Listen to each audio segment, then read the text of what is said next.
আসসালামু আলাইকুম।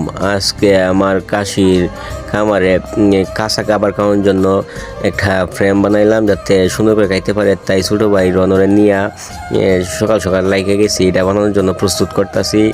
কাঠের টুকরা বিছায় আইনা লোয়া মারতাছি, লোয়া জায়গায় এবার বাইরে দে লাগাইতারি না। আমি মিস্ত্রিরও বেশি এত সুবিধার না, প্রথম তো আসে পরে সুন্দর করে লাগাইতাছি যাতে খাবারটা কাশি সুন্দর করে খাইতে পারে।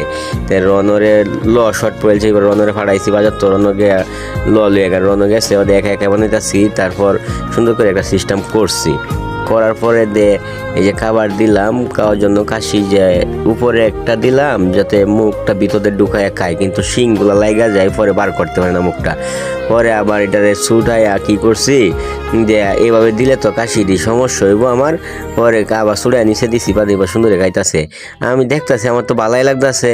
পরে আবার এই যে খাড়লে ভাতা দিলাম এর মধ্যে, সিস্টেমে কত সুন্দর করে খাইতেছে, দেখে এত খুশি লাগলো আমার মনটা, আলহামদুলিল্লাহ।